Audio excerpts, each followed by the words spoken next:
I just might want to touch on one more thing in that area. Is like you say, well, what about all the technology and the radar and everything? And this is one thing I didn't realize, but you take a radar system, and wherever it's based, like in Chaves County, most of our radar information comes out of Cannon Air Force Base, out of that station there. Well, where that radar is sitting at Cannon is at ground level, basically, for all intents and purposes. And that lowest beam goes out, if you can imagine, I always try to describe it as a pizza pan, with the center of that pan pulled down just slightly at a ½ degree angle. And so that may not sound like much, but by the time that beam gets out to Roswell from Cannon, which is roughly 80 nautical miles, you're looking at a ceiling of about 13,000 feet, which in effect means that that radar is not going to see what's going on below 13,000 feet. So it may be able to see or detect a vertical index of liquid. It may be able to detect possible hail sizes up in that storm. It may be able to detect mid-level rotation in those storms. But it can't see what's going on the ground. And that's where a good spotter report comes in, so valuable to the Weather Service. And, let me add to that. When you see, not to minimize Doppler radar, but Jim made a very valid point. Doppler radar has limitations due to beam width and other factors, curvature of the earth. It's still a fantastic tool. But when you see the Weather Service office in Albuquerque or the Midland Weather Service office come out with a severe thunderstorm or tornado warning for Chaves, Eddy, Lee counties, and when you see National Weather Service Doppler radar indicates a thunderstorm becoming a severe thunderstorm capable of producing a tornado, that's a Doppler radar report. Maybe a spotter's out there going, it's got a wall cloud, it's trying to rotate, but it doesn't have a tornado yet. Then they up that warning. And when you see the warning come out that says the National Weather Service Forecast Office, Albuquerque and Midland, is issuing a tornado warning for Chaves, Eddy, Lee counties, Doppler radar indicates that a developing tornado is occurring, and spotter reports. Spotters are reporting wall clouds that are rotating, funnel clouds, tornadoes. Then that's when you really want to step up your awareness and take that warning seriously, because that's ground truth information coming back, and that's what we're all about.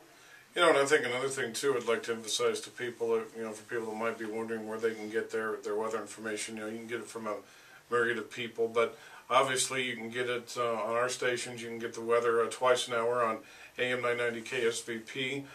You can also get the weather once an hour, forecast once an hour on Continuous Country, KZ93. There, of course, are located at 92.9 FM, and you can also get weather information from our website at ksvpradio.com. Plus, we've also got breaking weather information as well, which you can check out on the Facebook pages at Roswell Jack FM, and of course the KZ93 Facebook page. And last but not least, of course, Wendel has his own website, and I know that this is something that was very helpful to you and I back in February when we had that cold spell. You know, obviously we want people to bookmark everything that I just said a second ago, but talk a little bit about the website you have.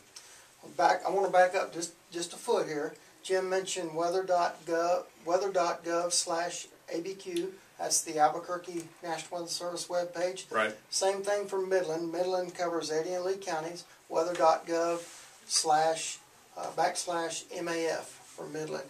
And then my website is www.senmwx.com. Just Google Southeastern New Mexico weather and it'll get you to it. Okay. Well, gentlemen, this has been very informative. Again, we've been spending about the last half hour or so talking with Jim Tucker, again, brand new SkyWarn coordinator for Chaves County. Of course, Wendel Malone, the original SkyWarn coordinator for Eddy, Culberson, and all the counties in between here in Midland, and I guess beyond Midland and that kind of thing. Any final comments you guys would like to leave us with? Well, I know you kind of tried to lead me toward the amateur radio thing. There's so much information to try to get in, but really, honestly, too, the amateur radio experience, Mike, is something that I truly encourage for anybody who might want to get involved in an entirely different, new field that perhaps they never have. I mean, I always like to refer to amateur radio as one of the original social networks. I mean, you meet new people, you can get involved in amateur radio to whatever degree you want to. It's not an expensive hobby, or it can be. It's just whatever you have and want to do.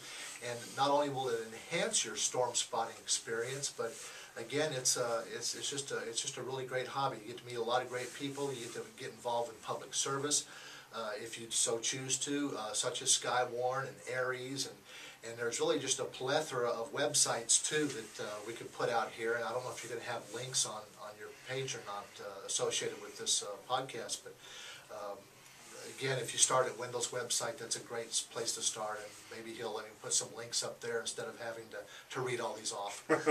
Sure. Wendel, there any final words you'd like to leave us with? Well, Jim, thanks for coming up. It's been fun, and I love working with the Chaves County group. They're in Eddy County a lot, and vice versa. I'm going to try to get out and do a little more storm chasing, kind of changing our operations up in Eddy County a little bit.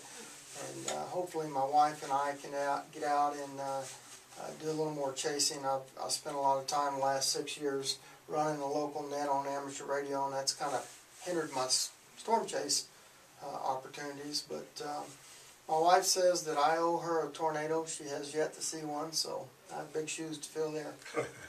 Well, we'd like to thank you for joining us on this podcast right here on KSVPradio.com. I'm Mike Jaxson. Don't forget, for weather anytime, you can listen to Continuous Country, KZ93, AM 990 KSVP. You can also go to our website as well at KSVPradio.com. Speaking on behalf of Jim Tucker and Wendel Malone, I'm Mike Jaxson, and thank you for joining us.